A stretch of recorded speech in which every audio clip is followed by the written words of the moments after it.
Hey guys, welcome to week 3 of 2021. I hope your year is off to a great start. If not, keep your head up.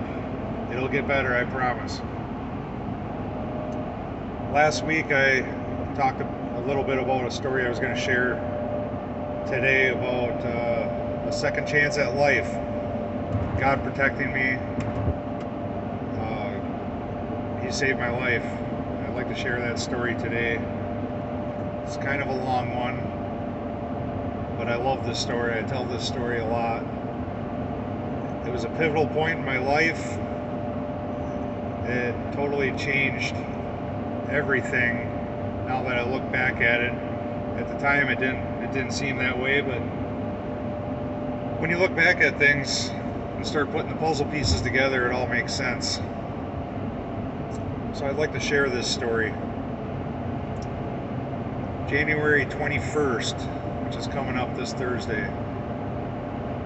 January 21st of 2009. I was laid off from my construction job and planned a snowmobile trip with a guy that I work with. He was also laid off, and he invited a friend of his. So the three of us were planning on riding. I got up early that morning and went to my mom's house. My snowmobile was stored at her house, and I couldn't get my snowmobile running. For some reason, it didn't want to start that morning. So I called my mom and asked her if I could borrow hers. And she said, yeah, go ahead. So I got hers fired up, warmed up, and took off. Met them two guys, I don't know, somewhere in Elmina maybe. And we bar hopped all day. Drove from bar to bar to bar. This was back, way before I was saved. And I didn't really drink that much back then, but I did smoke a lot of pot. I was a pothead. I'm not ashamed of my past. I'm going to be very transparent, and it is what it is at this point. I can't change anything, so I may as well speak the truth. The guys I was riding with didn't smoke pot, so I didn't do it in front of them. The one guy I worked with, so I definitely didn't want him to know I smoked. So we went out drinking, and of course I had a low tolerance and got a little buzzed up. Riding all day. About 3 o'clock in the afternoon, I had remembered that I had to get my kids from daycare. And I was pretty buzzed up, and I was like, I gotta go, guys. I gotta get my kids at 4 o'clock. And I gotta sober up a little bit. So I split off from them. We were at a bar in Ireland, I believe, Twin Town maybe. And I took off by myself to head towards Elmina. And once I broke away and I got down the trail a little ways, I had pulled out my cell phone. I had a flip phone back in them days. Pulled out my cell phone. I don't remember if I made a call or a text. Whatever it was, it had documented the time for me. Because later I'd looked at my phone and seen what time it was when I made that call or text. Can't remember who it was or what it was about. Doesn't really matter. But while I was stopped, I decided to pull out a little bit of pot and take a hit. And when I did, it totally wrecked me. It sent me into another dimension. I got back on my snowmobile, and as soon as I took off, I blacked out. Like, when you get up too fast, get a head rush, you can hear everything, but you go blind. You can't see anything, and you tense up. You clench your fists. You tighten up. Well, that's exactly what happened. And I tightened up, and I squeezed the throttle on my snowmobile wide open. Couldn't see anything. I was blind, but I could hear the engine revving. It was redlined. And then everything went black. It was quiet, dark, And that's when I had my experience with what I believe was God.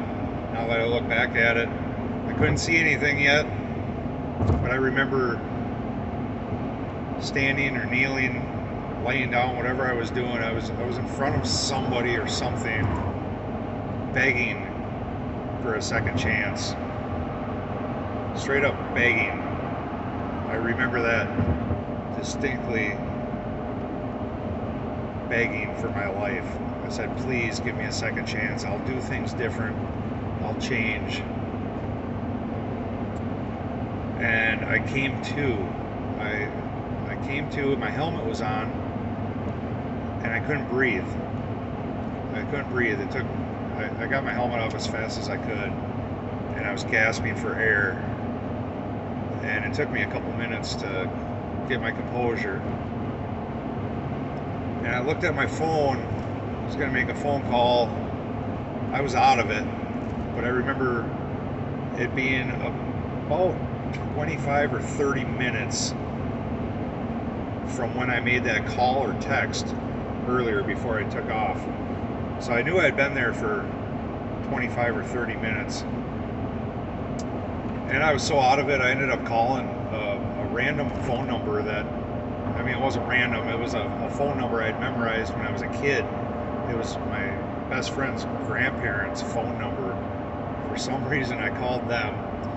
And while the phone was ringing, I realized I dialed the wrong number. So I hung up right away, and I called my mom. And I said, Mom, I destroyed your snowmobile. And she says, don't worry about the snowmobile, are you all right? And I said, I think so. And I told her where I was. I was pretty close to the McDonald's sign on Highway 8, just east of Elmina, where the snowmobile trail comes out of the woods there. Here I was in the woods, and I blacked out and I hit a tree. And the snowmobile was totaled. It was in about 3 pieces. And I was so out of it, I knew I was heading towards Highway 8, and the snowmobile was facing the other way. The snowmobile was facing back towards Twin Town. So, just because I was out of it and I didn't know where I was in the middle of the woods, I started walking the way the snowmobile was facing, thinking I was going to come out to Highway 8. And I walked about a half mile before I got up on top of a hill and I could hear semis behind me. And I knew I had gone the wrong way. So I had to turn around, walk back a half mile and another half mile out of the woods there, come out to Highway 8. And I had to wait for my mom a little bit. She pulled off the highway on Highway 8. And luckily, I heard this story later, but you know, God was watching over her that night too. She was in such panic mode about me being hurt. She tried to get out of her vehicle, but her seatbelt was still on. So as she got kind of back in, you know, she had the door open, she was trying to get out.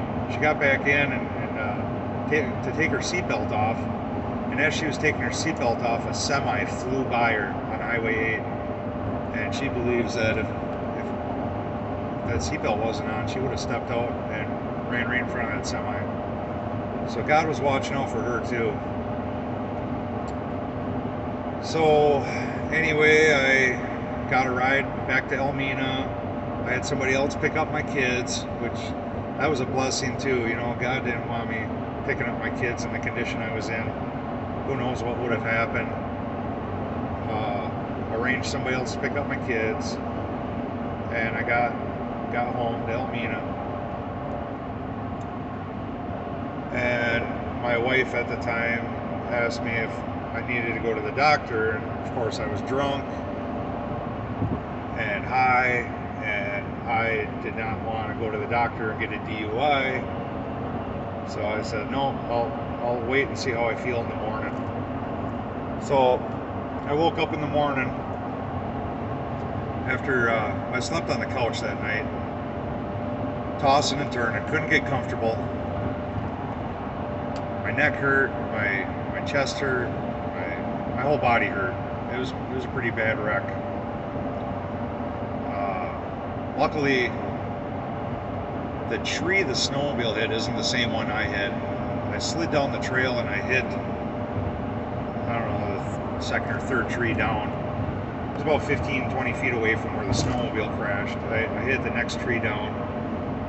And anyway, to jump back a little bit, the co-worker of mine that I was riding with ended up going to get my snowmobile. He's the one that called me and told me the thing was in 3 pieces. They had to pick up a bunch of pieces, threw it in the back of his pickup, whatnot. So fast forward back to the next morning, I woke up and I said, I gotta go to the doctor. So my wife took me to Rice Lake. Doctor took some x-rays and he came back in and he says, don't move.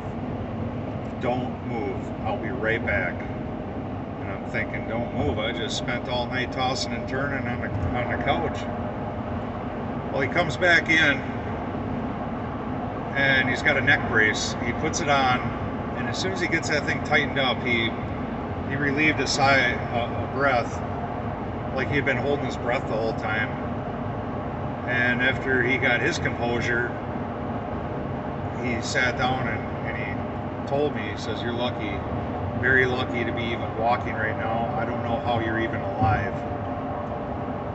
After he examined the x-rays, it turned out I'd broken 3 vertebrae in my neck, one of them being the C3 vertebrae.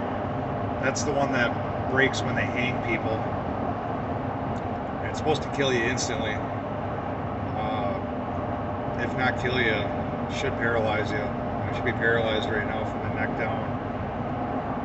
But I wasn't. He got the neck brace on, and he sent me to Duluth. I rode an ambulance all the way to Duluth to see a neurosurgeon, and ended up wearing a neck brace for 9 or 10 weeks, and everything's healthy. They say it's even stronger than it was before, from the bone healing back up, which I wouldn't recommend trying that theory out. I think I'm good on breaking my neck or crashing a snowmobile from here on out. But I just wanted to share that story. It's a good story. I believe God gave me a second chance. God was protecting me. 2 Thessalonians 3:3 says, the Lord is faithful. He will strengthen you and guard you from the evil one. Which, even though I wasn't a believer, God had plans for me and my future. And it was hard to tell at the time. And to be honest, I really wasn't thankful of that at all. I got divorced the following year. A year later, I went through a brutal divorce and ended up turning to harder drugs than pot. Both of those will be a future testimony. I plan on covering them a little bit deeper sometime this year. But if I could have looked into the future 7 years from that accident, I would have seen that divorce and the drug use and everything led me to a place where I ended up cleaning up from the drugs and meeting my wife, the most beautiful person in the world. I can't believe I even have a wife as beautiful as the one I got. I'm definitely an overachiever.